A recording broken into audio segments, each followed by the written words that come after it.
So we're going to talk about cardiovascular drugs today. This is just the first part. There's a lot of cardiovascular drugs, so I've split it up into 2 lectures, okay? So this first one, we're going to look at some of the classifications. So now when I'm asking you these questions in clinic, it's going to make a little bit more sense when I ask you the different classifications, because now you're going to know what those classifications do, okay? So the first thing we want to know is we got to look at the cardiovascular diseases that these medications are designed to treat. And this should be a review for you. We know congestive heart failure. If you remember with congestive heart failure, the heart is not pumping as well as it should, and therefore the cardiac output is not as good as it should be. And then what can happen is over time you can start to get some fluid backup. Does that all kind of come back to you from general path-ish? Okay.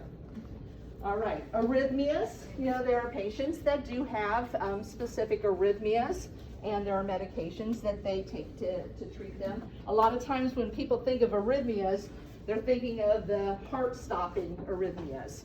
But there are people that are walking around with atrial arrhythmias. There are some ventricular arrhythmias that people are walking around with, but they have medications to help treat that. And then coronary artery disease. Again, they could have some blockage within the arteries, of the coronary arteries, which can prevent enough blood getting to the heart, and therefore they can have chest pain. And sometimes they're taking medications to treat that chest pain. And then the biggie is probably hypertension. So you have a lot of patients who have hypertension. The one thing that you want to remember is that when someone comes into the clinic who does not say that they have hypertension, they've never been diagnosed by a physician as having hypertension, we don't diagnose that hypertension. So what we can say is your blood pressure is high, but there are other things that could cause that blood pressure to be high that day. They could be nervous about what, they're afraid of the dentist. So they could be nervous, they may have to pee. There may be other underlying things. They may have taken an over-the-counter medication, such as a specific type of antihistamine or something like that, that can cause the blood pressure to go up. So you don't want to say, oh, this patient has hypertension, because you're making a diagnosis. I know it's kind of semantics, but you have to be careful about making diagnoses on patients. But you can say the blood pressure is elevated, or they have high blood pressure today, okay? Coagulopathies are issues where patients have issues with clotting. And so sometimes they have to take medications to prevent those clots from forming. And then cardiomyopathy is just an issue where there's a problem with the heart, and it's related to the heart muscle. And sometimes what can end up happening is that you can get what we call an enlarged heart, where the heart is working too hard, and it actually will cause the heart muscle to either thicken, or the heart muscle thins and it expands. And so the cardiomyopathy is just an issue with the heart muscle itself. And then valvular or congenital defects. Sometimes people will have, they say, mitral valve prolapse, or they may have had a valve replaced. And so again, we need to understand there are certain conditions that we may need to pre-medicate that person prior to dental treatment. But sometimes these individuals are taking medications because of valvular disease or valve replacements. All right, so you probably all remember this, or tried to forget it. All right, we know MAP is mean arterial pressure, and I'm not going to ask you this on any test or anything, but you want to remember. Does anybody remember how you determine MAP? The equation? Two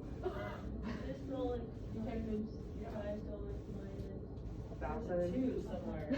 Or something. Divided by 2. No, none of you are right. Except for this person who said there's a 2 in it. That is true. It's 2 times the diastolic blood pressure plus the systolic blood pressure divided by 3.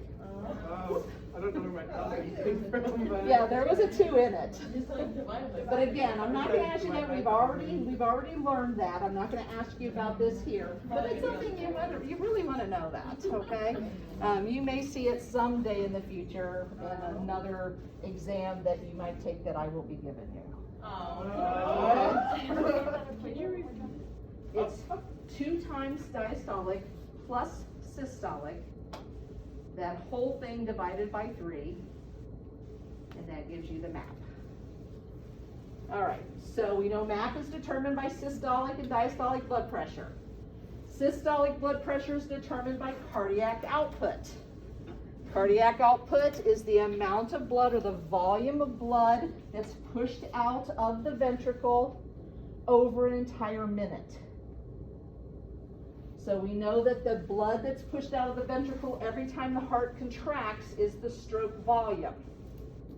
So if we take the stroke volume times the heart rate that we've gotten for a minute, we will get the cardiac output. Now, things that will affect stroke volume is preload. Remember, preload is that pressure of the blood that's coming back to the heart. If we increase that pressure, if the heart will allow it, more blood will be able to get into the heart. So when the heart contracts, more blood will go out. And that's in a healthy heart. Contractility. If you have a heart that's able to contract and expand well, it's going to be able to expand as the blood goes in. It's going to be able to contract well, and a lot of blood will leave the ventricle. So therefore, that will affect stroke volume. And then afterload. Afterload has a negative effect. So afterload is that pressure as the blood is leaving the heart to go into the arteries. So if that pressure is high, it doesn't allow as much blood to leave the heart. So the higher the afterload, the lower the stroke volume. With the diastolic blood pressure, that's determined by the resistance of the vessels as the blood is going through the arteries. So as it's leaving the heart and entering the arteries, if those arteries are very constricted and will not expand well, then we're not going to get it's going to raise the pressure of the blood trying to leave the heart. Okay, so that's the diastolic blood pressure. Vascular resistance can be determined by the tone of the vessel. So if you have a vessel that will not expand, it's a constricted vessel, or it's a thickened vessel, or the walls are stiff that they can't expand well, that's going to affect our vascular resistance. The volume of blood, so the amount of blood that we have, is going to affect the vascular resistance, because if you have a lot of volume of blood trying to get through those vessels, it increases the pressure. And then the viscosity of that blood.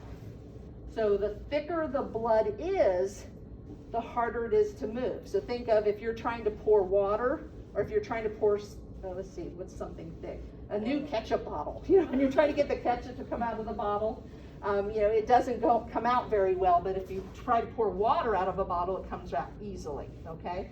So the thicker the blood, the harder it is for that blood to move through the vessels. And so all of that will increase that resistance or the pressure that we're getting in those vessels. So when we look at cardiovascular drugs, there are some drugs that we call cardiotropic. So these are drugs that are going to have some sort of an effect on the heart itself. So it's going to be either related to the heart rate or the chronotropy, or it's going to be related to the contractility of the heart or the inotropy. And then there's another one that we didn't really talk about, and that's dromatropy. And what dromatropy is it's the conduction or the electrical impulse that goes through the heart. Okay, so cardiotropic cardiovascular drugs are going to affect in some way specifically the heart. There are also some vascular cardiovascular drugs. So these drugs are designed to help to dilate vessels. And then there's fluid regulation drugs. These are ones that if we are able to remove more fluid from the body, so if the patient can lose more water, then that's going to reduce the volume of the blood.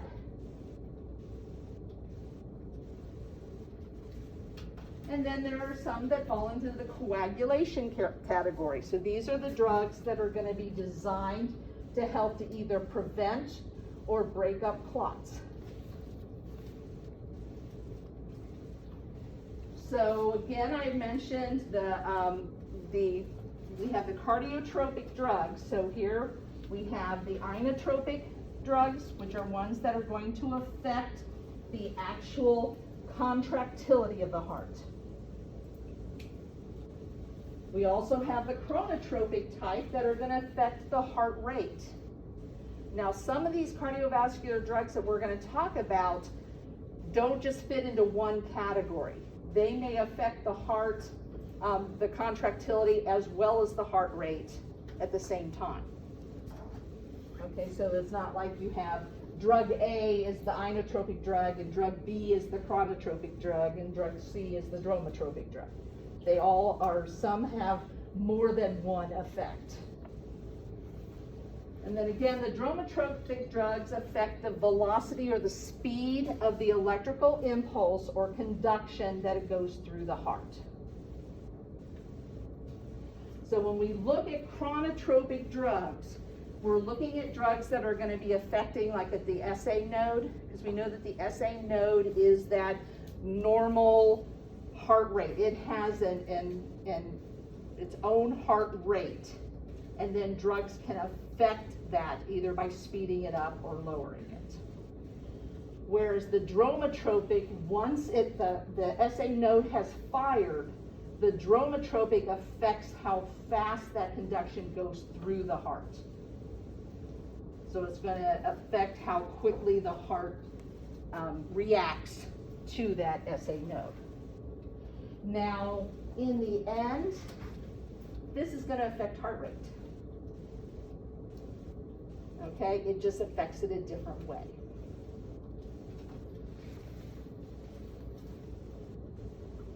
So, we had talked about we needed cardiovascular drugs, and one of the diseases that they treat is congestive heart failure.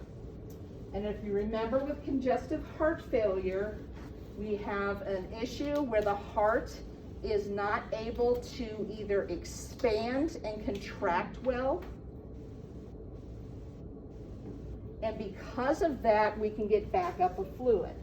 So if we look at the way the blood comes into the heart, we know that it enters from the superior vena cava and the inferior vena cava. It enters the right atrium, then goes to the the right ventricle, out to the pulmonary artery, to the lungs, where it gets oxygenated. It comes back to the heart through the pulmonary vein, enters the left atrium, to the left ventricle, and then out through the aorta. So when someone has congestive heart failure, typically it's either going to be a right-sided or a left-sided. They may have both, but typically it's going to either be a right-sided or a left-sided congestive heart failure.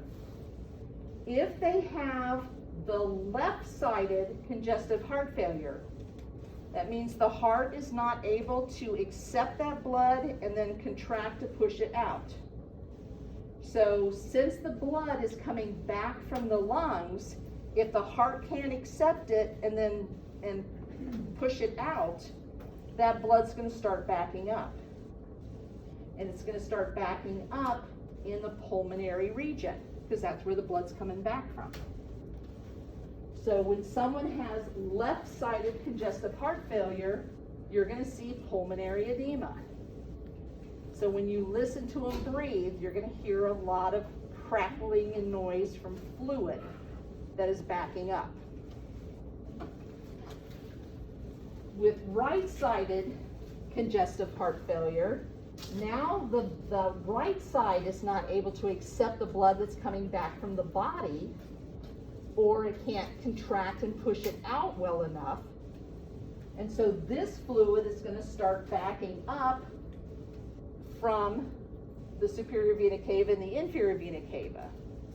So these are the individuals that you start to see the edema occurring in the peripheral regions. So a lot of times they'll have those very thick ankles. And then if they have it, if it's coming back from the head through the superior vena cava, we can sometimes see the distended veins in the neck.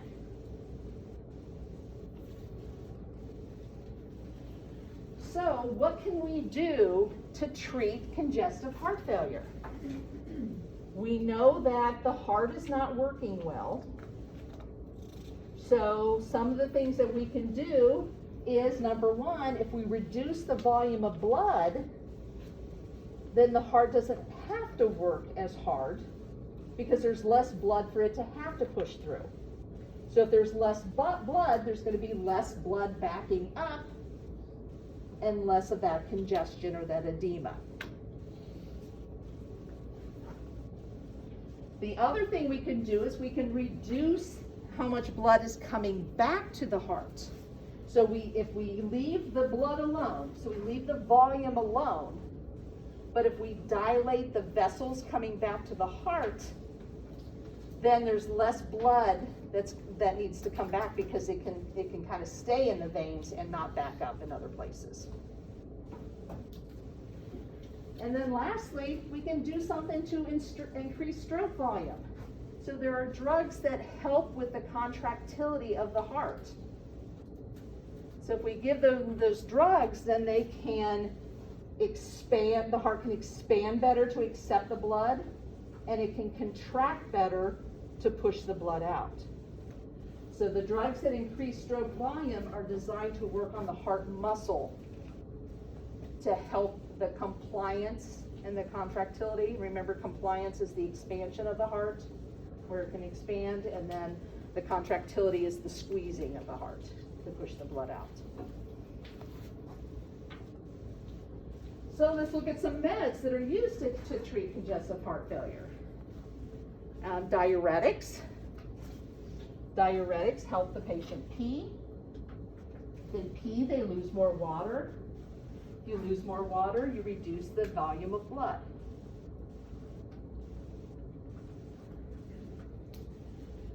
They sometimes are taken vasodilators.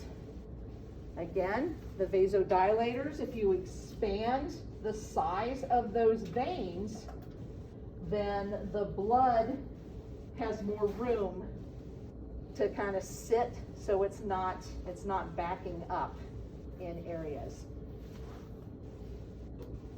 And then there's drugs called cardiac glycosides. And cardiac glycosides work on the heart muscle to help that muscle be able to expand and contract better. So a person with congestive heart failure may be taking all three of these. They may only be taking one of them. Typically, they start out with vasodilators and diuretics. And we'll see why we don't go straight to this here in just a minute. But so if they're in early stages and it's not extremely severe, they're usually just treated with diuretics and vasodilators. So let's look at cardiac glycosides. And the biggie is digitalis. Okay, digitalis comes in either digoxin, which is also known as lanoxin, and the other one is digitoxin.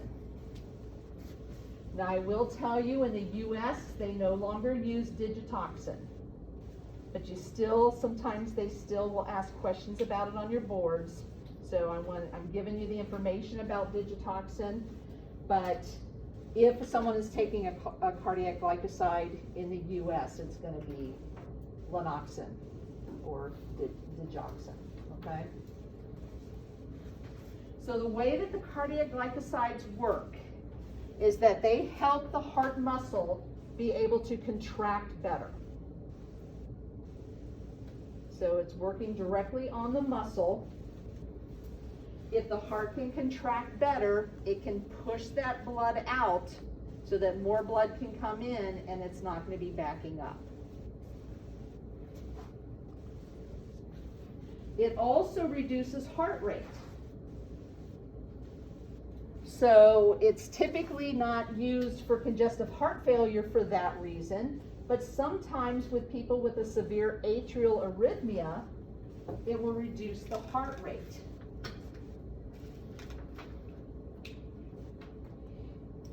It also will reduce the conduction or reduce the impulse or the speed of the impulse going through the heart.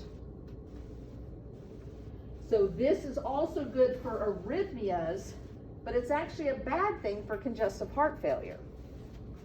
When someone has congestive heart failure, we really don't want to slow down that conduction because we want to get that blood out of there. If we slow down the conduction, then the blood is sticking around longer. But this part outweighs this part, and that's why it is used for congestive heart failure. Does that make sense? The positive inotropic effect of cardiac glycosides outweighs the negative dromotropic for someone who has congestive heart failure. Okay? Now the problem with cardiac glycosides is that they have a very low therapeutic index. So the effective dose and that toxic, call it the lethal dose, but it's the toxic dose, is very small. So if someone takes a little extra by mistake, or if for some reason their body is not eliminating it as quickly as what would be expected, it can build up in the system and they can go from a therapeutic or that therapeutic level to a toxic level very quickly. Okay, so that's why this is kind of the last choice when someone has congestive heart failure. Yes?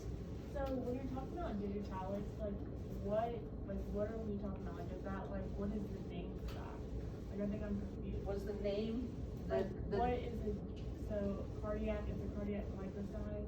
It is the the name classification is the cardiac glycoside. And just the drug name And is... digoxin is made from digitalis. Digitalis is a plant. Okay. It's a poisonous plant. Okay. Okay? Okay. And so they make digoxin and digitoxin from digitalis. Okay. Okay? That makes sense. All right. All right, so if we look at the, yes? Why, so if for the low therapeutic index, why, if it's combined with diuretics, wouldn't they be eliminating it more? So why is that more dangerous to the other? Because when you're eliminating the water, but you're not eliminating the cardiac glycoside. Okay, so when we look at the difference between digoxin and digitoxin, we'll understand why we don't use digitoxin in the US anymore. So the onset, these are both oral doses. So the onset is anywhere with digoxin is 1 to 2 hours, 1 to 4 hours for digitoxin. It's absorbed very well. Protein binding, look at the difference in protein binding. And what does protein binding do? You guys remember? It prolongs the effect or the duration of the effect, okay? So this is not as bound as what this is, okay? Look at the half-life. Wow. Is it because it's so bound to it? It's gonna stay in your system for a long time. So when someone's taking digitoxin, we've got a 7-day half-life. So that means after 7 days, only 50% of it is eliminated. 14 days, 25% of it. So you can see how easy it would be if someone is not eliminating it as quickly, how easily they can go from a therapeutic level to a toxic level. And that's why this is not used. The reason this was used was that if you had someone with congestive heart failure who had renal disease, this was the drug of choice because this is cleared through the liver, whereas digoxin is cleared through the kidneys. But what they found was we were getting toxic levels with the digitoxin, and that's why they no longer use it. Now, in other areas of the world, they still do use it. So they would only take it like once a week? They would actually take it more than that. It was just they would take a very low dose of it, and it would have to be built up in the system. But you had to be very careful, and you had to, the physician had to watch that patient very closely to make sure that they weren't getting toxic levels. So here's some of the side effects that would occur when someone takes, or do occur when someone is taking these drugs. Now, these side effects are more profound once you start getting to that toxic dose. But someone just taking the drug can have these side effects as well. So you have GI, you have neurologic, and you have cardiac. The cardiac is the big one, okay? So we know that sometimes people are taking a cardiac glycosides because they have an arrhythmia. Look at one of the side effects of it. It's causing an arrhythmia. So this is once you start to get past the effective dose or the therapeutic level, and you start to get to that toxic level or the lethal dose, you can actually cause arrhythmias.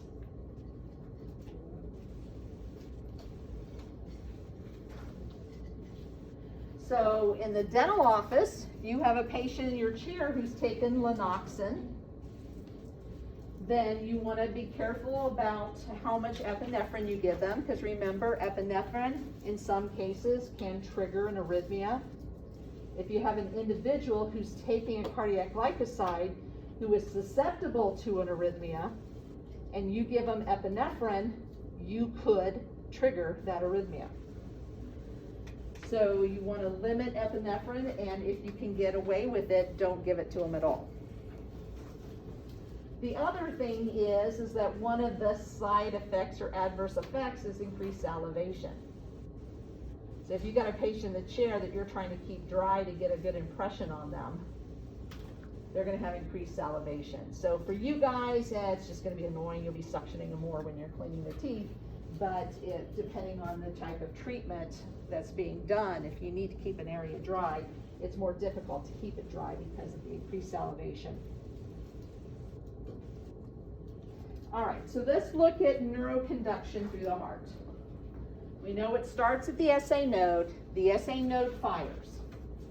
When the SA node fires, the signal goes from the SA node down to the AV node. Once the AV node fires, then it goes through into the Purkinje fibers and all of the fibers of the ventricles, which then causes the ventricles to contract. And that's all done. Remember when we talked about neuroanatomy, we talked about how the sodium enters. We talked about this with local anesthetics. But we know that as the sodium enters the cell, we get that depolarization. So the same thing happens in the heart. The sodium is going to enter the fibers of the nerves within the heart, and you're going to get a rapid depolarization. Now, calcium will also enter those cells, and when calcium enters the cell, it actually maintains that depolarization. So You get rapid depolarization, but you get a little bit more length to that depolarization from the calcium. Then during repolarization, the potassium leaves the cell and goes to the outside. And then we have that refractory period, and during the refractory period, everything has to be put back in the right place. So they go through the pumps in order to get back into the right place. And then we are back into the resting potential again, where the heart can then depolarize again, or the SA node will depolarize again, causing that continuation of the impulse. All right? So, knowing this, we know that there are drugs that we can give that can affect this, and by giving those drugs, we can either decrease the maintenance of the depolarization, we can slow down the depolarization, and by doing that, we can lower the heart rate, we can decrease the force of contraction based on where the drug works within this cascade. So when we look at anti-arrhythmic drugs, so now an arrhythmia is an abnormal rate. Something is going on. So the antiarrhythmic drugs will reduce the rate and also reduce sympathetic activity. What happens when we stimulate the sympathetic nerves? What happens to the heart? Speeds it up, right? And the force of contraction speeds up. So antiarrhythmics will reduce the heart rate and reduce the sympathetic activity that occurs in the heart. Other antiarrhythmics will have a negative dromotropic action. So they're going to reduce the conduction of the impulse through the heart. And there's some that'll do both. All right? So whether it's a negative chronotropic or a negative dromotropic, the end effect will be lowering the heart rate. Okay? But again, also if we reduce the sympathetic activity, we're also going to not only reduce the heart rate, but we'll reduce the force of contraction.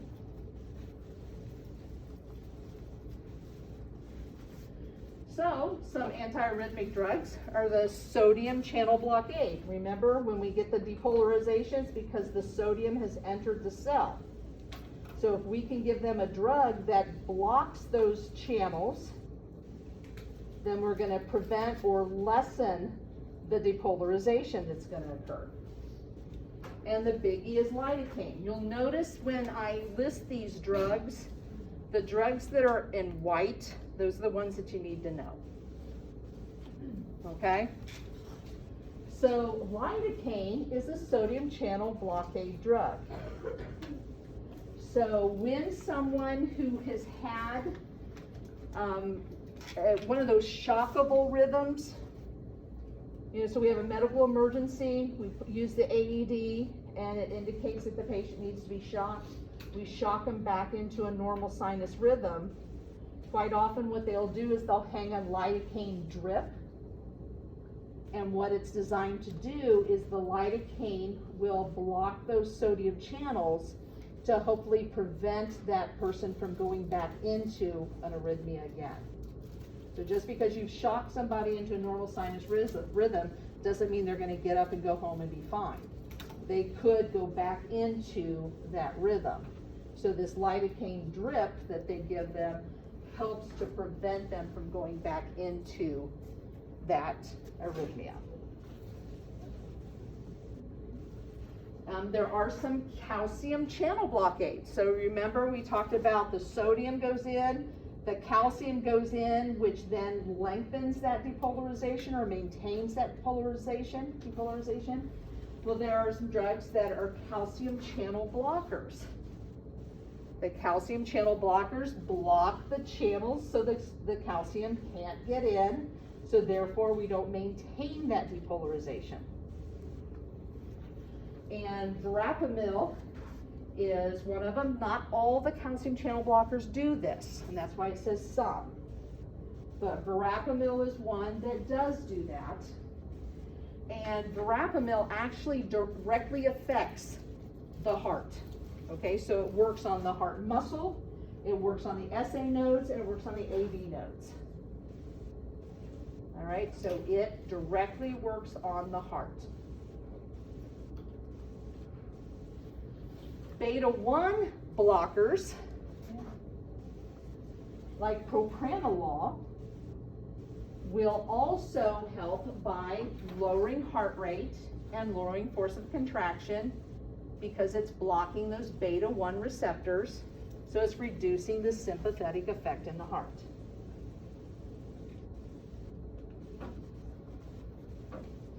And then there are drugs that will actually slow the conduction and actually prolong the repolarization time. So if you prolong the repolarization time, it takes longer before the heart is able to depolarize again.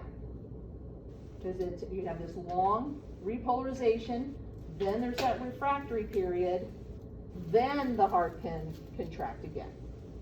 Okay, so by prolonging that, it will slow how quickly the heart is able to depolarize again.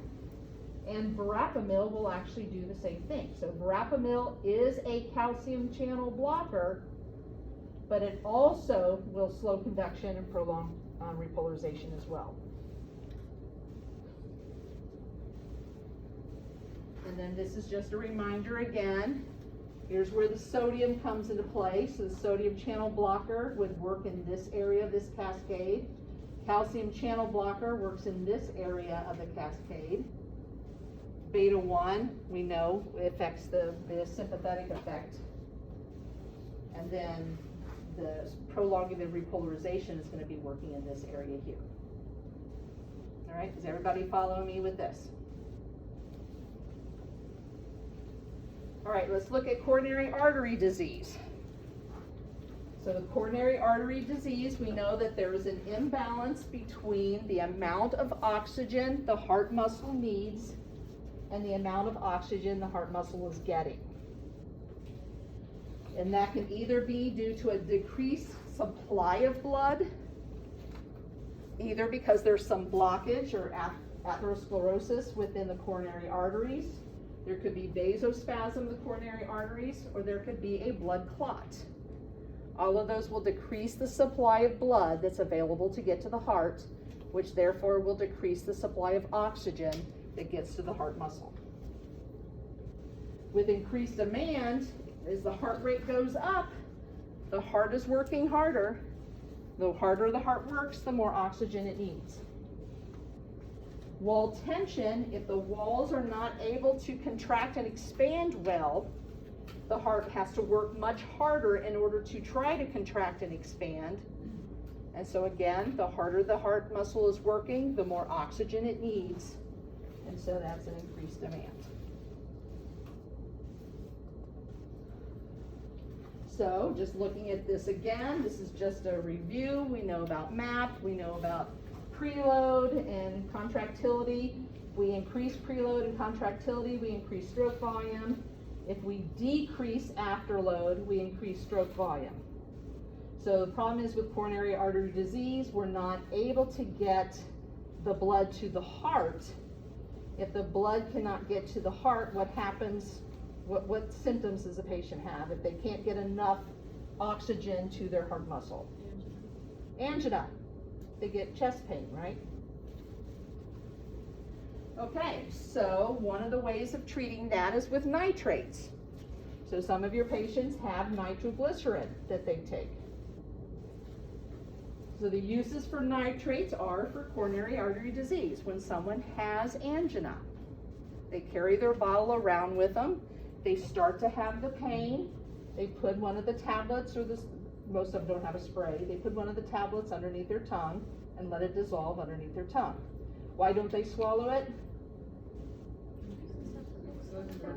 Stomach acid renders it useless. So that's why it has to be under the tongue, so that way it can get through that thin tissue into the bloodstream. All right, and the way that it works is through vasodilation. Mainly the veins that are coming back to the heart. So if we dilate the veins coming back to the heart, we reduce preload. If we reduce preload, the heart does not have to work as hard. So we reduce cardiac workload. If the heart doesn't have to work as hard, it doesn't need as much oxygen, and so they don't get the chest pain, or the chest pain goes away. Now, one of the things that nitroglycerin does is it lowers blood pressure, because we're dilating those vessels. And so if someone is having chest pain and they're hypotensive, and you give them nitroglycerin, you could bottom out their blood pressure. So you have to be careful about typically they're not going to have hypotension. This would be fairly rare for someone to have angina and hypotension, but it can occur. All right, now there are some drugs that people take. Now the nitroglycerin is more of an emergency drug. That is a drug that they only take if the pain comes on. There are some treatment medications that people take that doesn't cure the problem, but it helps to keep the area in check so that hopefully they don't have the chest pain and not have to take the nitroglycerin. So the ways that are some of the medications that patients take that do suffer from angina, they may be taking some vasodilators.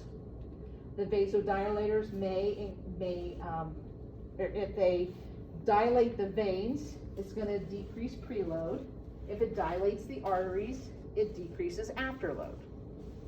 Okay, everybody following me how that works? Okay. We also have some anti-anginal drugs that will reduce cardiac workload, so it helps to prevent the heart from having to work too hard. And then there's some that do both. So with the vasodilators, again, the nitrates or the nitroglycerin, there is one, and I think somebody yesterday had a patient that was taking isosorbide, okay? So it is a nitrate, but it's not one that they carry around in their pocket and take when they have pain. This is something that they take on a regular basis to prevent that pain from occurring. So it's constantly dilating their vessels. Some calcium channel blockers. We got Procardia, which is also known as nifedipine. You'll want to know both names. Does anybody remember what Procardia does or can do in the mouth? Yes. Remember when we were talking about gingival hyperplasia? And one of the drugs, and I said we'll talk about this more when we get to Pharm. Procardia is one that has been shown that it can cause an increase in the gingivus. You get gingival hyperplasia. It can happen with the other calcium channel blockers, but it's fairly rare to see it with the other calcium channel blockers, but you do see it in patients who are taking the Procardia. And then some other anti-aginal drugs are alpha blockers. So what would an alpha blocker do? It blocks alpha, right? And what does that mean? When we block alpha receptors, what are we doing? It decreases vasoconstriction, so that means it vasodilates. Yes, yes. So an alpha blocker helps to dilate the vessels. We're going to learn about ACE inhibitors and ARBs next week. So just realize that they also are used in angina, but we'll talk specifically about those next week. And then the ones that reduce cardiac workload is beta blockers. Again, propranolol and metoprolol are the two biggies. What is the difference between propranolol and metoprolol? Selective. Which one's selective? Metoprolol is selective, propranolol is non-selective, okay? So you'll want to know both the generic and the brand names of these. All right, and then there are some anti-anginal drugs that do both. They are vasodilators and reduce cardiac workload. And that's verapamil and diltiazem. And I think somebody recently had a patient who was taking diltiazem. I don't think it was yesterday, but it may have been last week. Okay, any questions about the anti-anginal drugs? Basically, the best way of treating them is either dilating the vessels or reducing how hard the heart works. And that makes sense if you think about what's happening when somebody's having angina. The heart's working too hard because we don't get enough blood to the heart muscle, which means we don't get enough oxygen. So what can we do in order to help get more blood to the heart muscles? Make the vessels bigger and reducing the workload by making the vessels bigger, right? So we're gonna make the arteries bigger, the coronary arteries bigger, which will get the more blood to the heart muscle, and increasing the size of the veins, or the lumens of the veins, will then make the heart work less, okay? So if you just try to look at the slide and memorize it, it's going to get confusing. But if you think about why you need to take these meds, what are they designed to do? Why would a vasodilator be good in angina? Well, we just said why. Okay, so think of it that way. Think of what they do, why they do it, and how does that help that condition. Okay? All right, so let's look at hypertension. And then this is just a review again. I'm not going to go through it again. One of the things that we can do in order to treat hypertension is we can reduce the volume of blood. So if we reduce the volume of blood, if we go back to here, reducing the volume of blood is going to do what?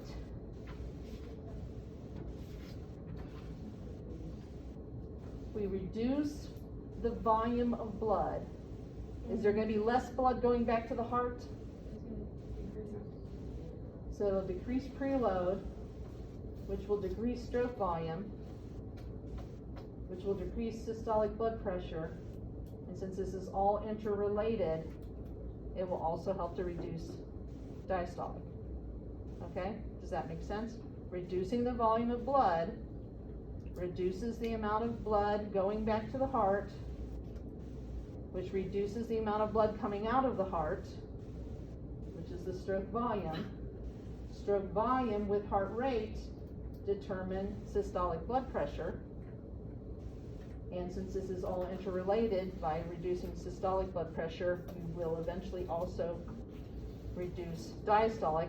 The other thing is if we reduce the volume of blood, what does that do to afterload?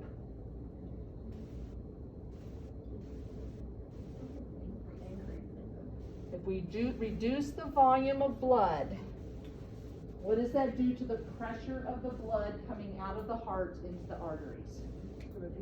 It would reduce it because we have less blood, so we're trying to force less blood through those arteries.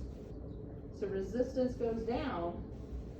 If resistance goes down, diastolic blood pressure goes down. So everything goes down. Yes, that's what we want, but there's some issues with diuretics. There's always issues. Okay, so let's look at diuretics. There are some diuretics called carbonic anhydrase inhibitors. They are not used for hypertension. They're used for glaucoma. So they reduce pressure, but they're not really designed to reduce blood pressure. Loop Do you remember, if we go back and look at a nephron, You guys remember the nephron, the glomerulus, That was a rough one. and the glomerulus goes to the proximal convoluted tubule.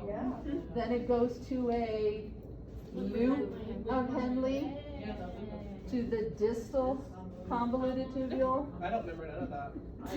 Well, you're gonna, because you're gonna see it. To a collecting duct and out, right? Okay. So, where do you think a loop diuretic would work? In the loop of Henle. Good. All right. The one that I want you to know is Lasix or furosemide.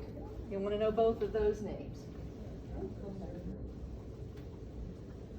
There's also drugs called thiazides. I love it when you guys try to read that, hydrochlorothiazide, all right, or HCTZ. Sometimes they're just taking hydrochlorothiazide, and sometimes they're taking it in combination with another antihypertensive. And then there's some called potassium sparing, and then you need to know triamterene.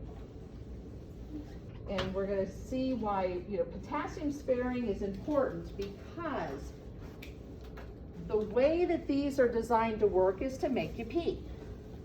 The way that they make you pee is they make you lose sodium. So if you lose sodium, the water goes with it. Well, unfortunately, other electrolytes are lost as well, and one of those is potassium. If you get too low in potassium in your bloodstream, it could actually trigger an arrhythmia. So when we look at these diuretics, we're going to see that these diuretics can make you lose potassium as well. So quite often, if someone is taking one of these, especially this one, quite often they're taking a potassium supplement. With the potassium sparing, it's designed to prevent the loss of the potassium. Yes? Is there not a specific carbonic matrix inhibitor we know? No. Oh.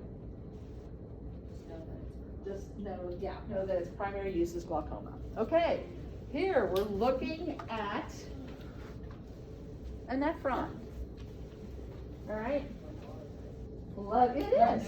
It's a water pipe. That's good. plumbing. All right. So blood comes into the glomerulus. It's filtered. The clean blood goes out. The filtered stuff goes through the proximal convoluted tubule to the loop of Henle to the distal convoluted tubule to the collecting duct. So when we look at these diuretics, they work in different areas. They're all designed to do the same thing, but they just do it in different areas. So the carbonic anhydrase inhibitors work at the proximal convoluted tubule. The loop diuretics work at the loop. Thiazides work at the distal convoluted tubule. And then the potassium sparing work at the collecting duct. Okay?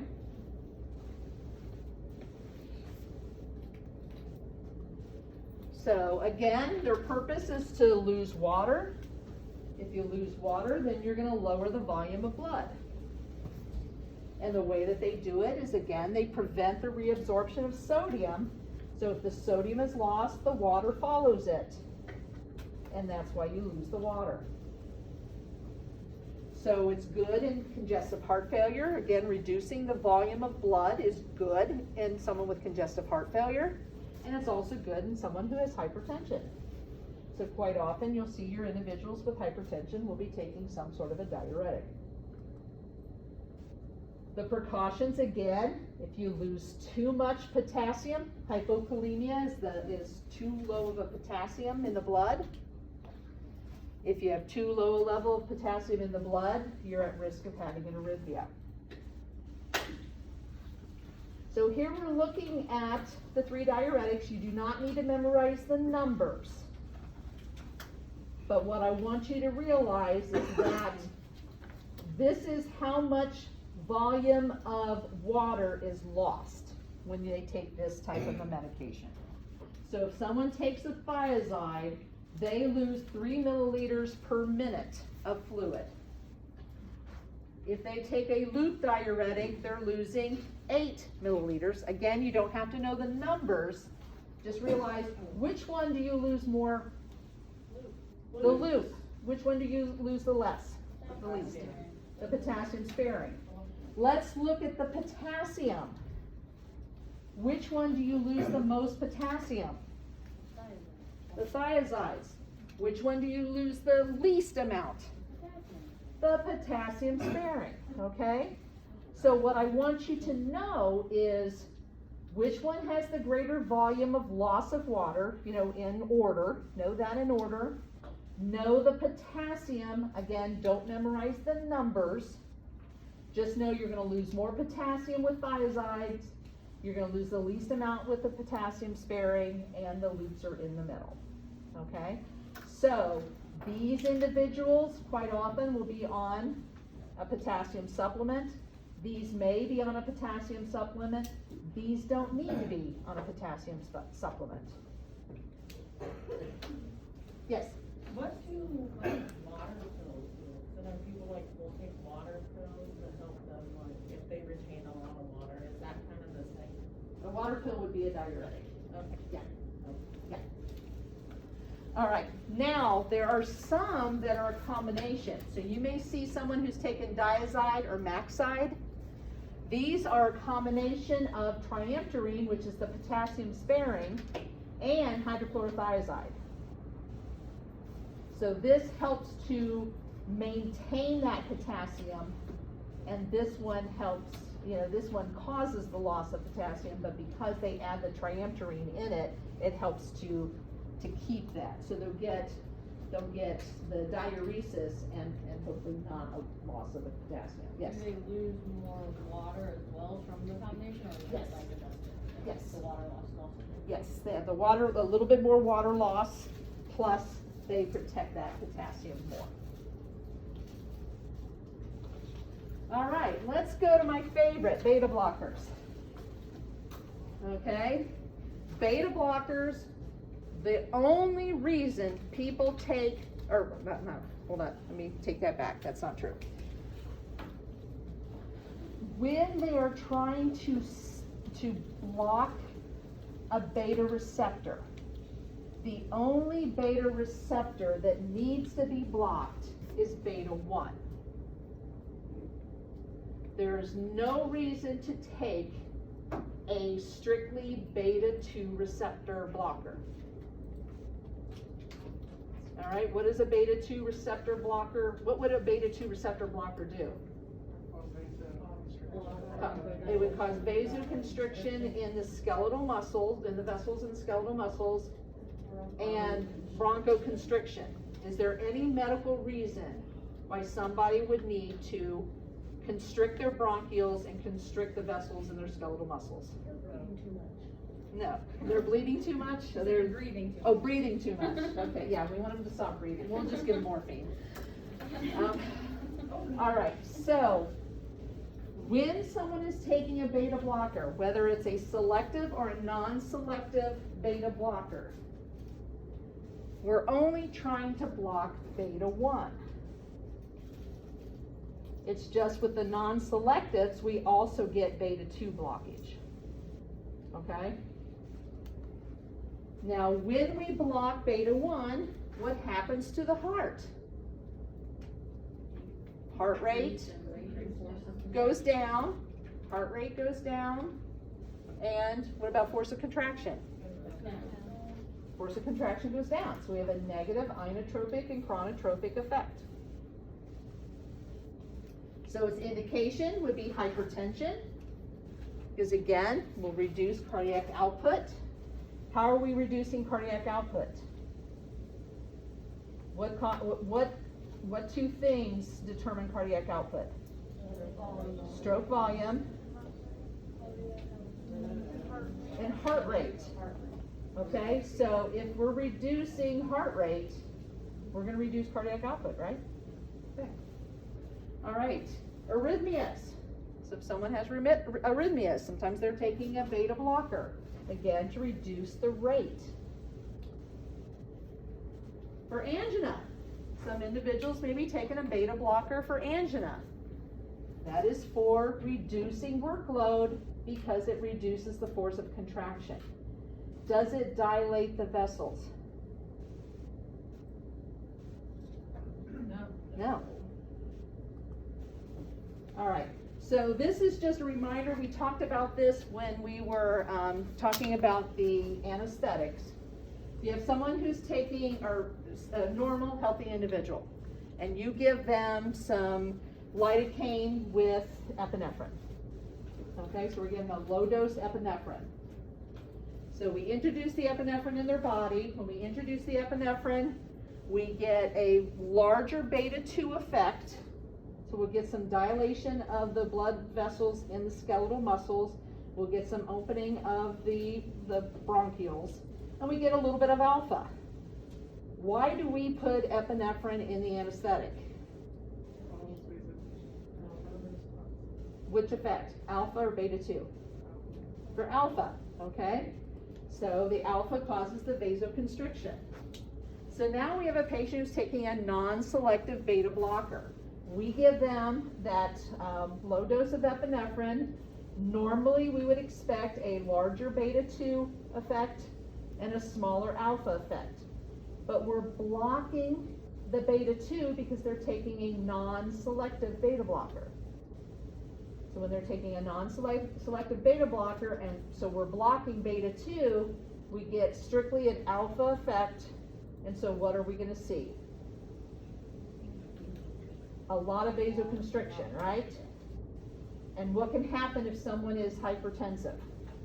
It will cause the blood pressure to go up, and it could go up significantly. All right, so here's some beta-adrenergic blocking agents. I want you to know propranolol, and I want you to know metoprolol, okay? Be familiar with these other ones because you may have a patient that's taking those, okay? Now, one thing, do you notice something about all of these drugs? When you look at their names, they end in O-L-O-L, right? So that will tell you if you see an O-L-O-L in a drug that a patient has taken, there is probably a very good chance, if not a 100% chance, it is some sort of beta blocker. Now you don't know if it's a selective or a non-selective, but at least you know it's a beta blocker, right? Okay, so when we look at these, if we look at the yellow, the three listed in the yellow, these are non-selective. And how do I know that they're non-selective? Because they're blocking both beta-1 and beta-2, but they have no alpha effect at all. Okay? Now when we look at atenolol and metoprolol, these are selective beta blockers because it's only blocking beta-1. There's no effect on beta-2. Now this one is a little different. Labetalol. Labetalol is a non-selective beta blocker, but it's also an alpha blocker. Okay? Yeah. So what would happen if we gave this person epinephrine? Nothing. I don't know, not much. Not much. All right, we'll get some local vasoconstriction. But will we get this? No, alpha's also blocked. Oh, sound effects. Hello. I I forgot I put that in there. All right, that was just to make sure I woke you up. All right, so if we are blocking beta-1, beta-2, and alpha, when we give them epinephrine, yeah, they have a beta-2 blockade. So it's all going to go to alpha, but alpha's blocked too. So we're not going to get that vasoconstriction and that increase in blood pressure. So even though this one is a non-selective beta blocker, because of this, it acts like a selective beta blocker. And that's why it's listed in the blue. What's that? Where does the epinephrine go? Just, is there. Eventually, it gets to the bloodstream and eventually just is eliminated. Yeah. Now you will get some, like I said, if you give a local anesthetic, you'll get some vasoconstriction in the area. But you're not gonna see the massive issue with the vasoconstriction, so you don't have to worry about the cardiac dose Someone on that. with this, other than the fact that their blood pressure is still high. All right, so let's look at calcium channel blockers. Do you remember the calcium? What does it do to the depolarization? Prolongs or maintains that depolarization. So if we can block the calcium channels, then we can reduce that prolonging of the depolarization. And so verapamil, we had mentioned, is a calcium channel blocker. It is called, and don't get confused by this, it is called a non-selective calcium channel blocker, but has nothing to do with the beta receptors, okay? It's a non-selective because it works both on the heart as well as the smooth muscles of the vessels. So it not only works on the heart muscle, the SA node, and the AV node, it also will work on the smooth muscles of the vessels. And so verapamil is used for arrhythmias, because again, it's going to slow the heart rate. It's used for hypertension. It'll slow the heart rate and dilate vessels. And it's also used for angina prevention because it slows heart rate and dilates the vessels. Diltiazem works mainly on the SA and the AV nodes and less so on the cardiac muscle and the smooth muscles of the vessels. So it's going to help with lowering the heart rate, not so much with the force of contraction and not so much with dilation of vessels. Okay, maybe a little bit, but not much. So it's used for individuals who have hypertension with angina, again, because it does lower the heart rate, so the heart doesn't have to work as hard. And it also has less side effects than verapamil.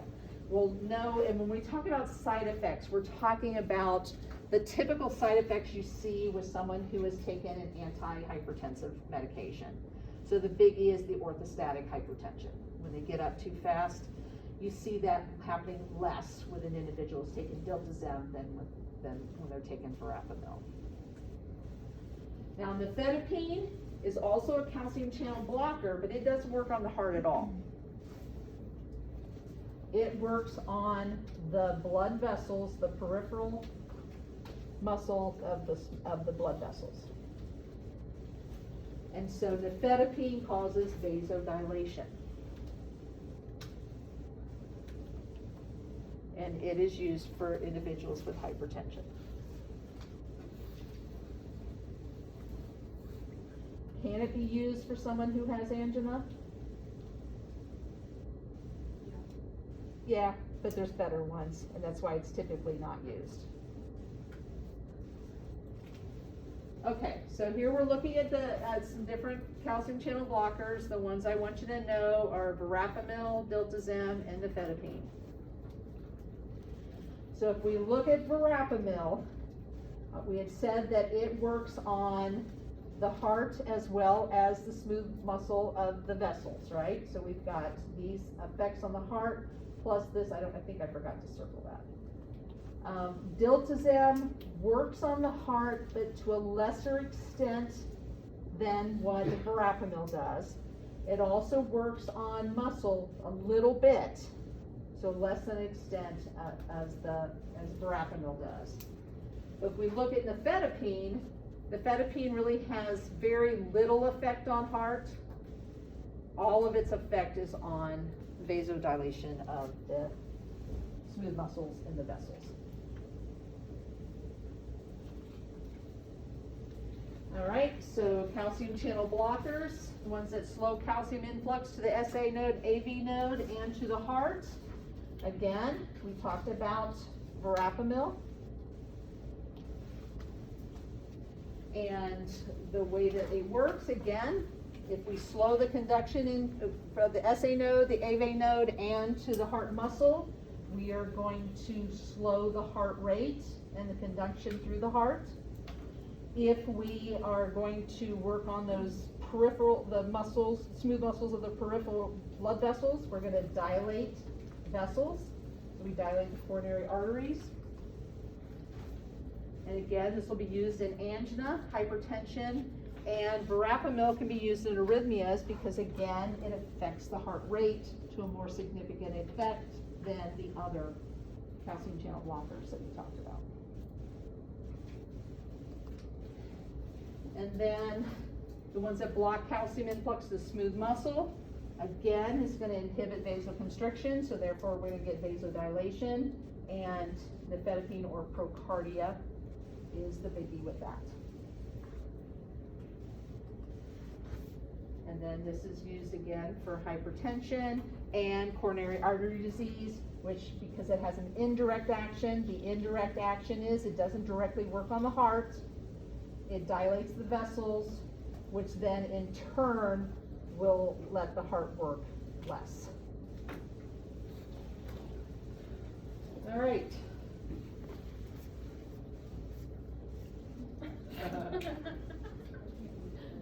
There's no words. There's no words. She said I can't read it. Person with an animal hat, bear with a Person person hat. All right, any questions? I know that was a lot of stuff. A lot of it is, you know, if you start to look at the slides, a lot of them are kind of overlap and kind of go together. Yes? So don't we know the same thing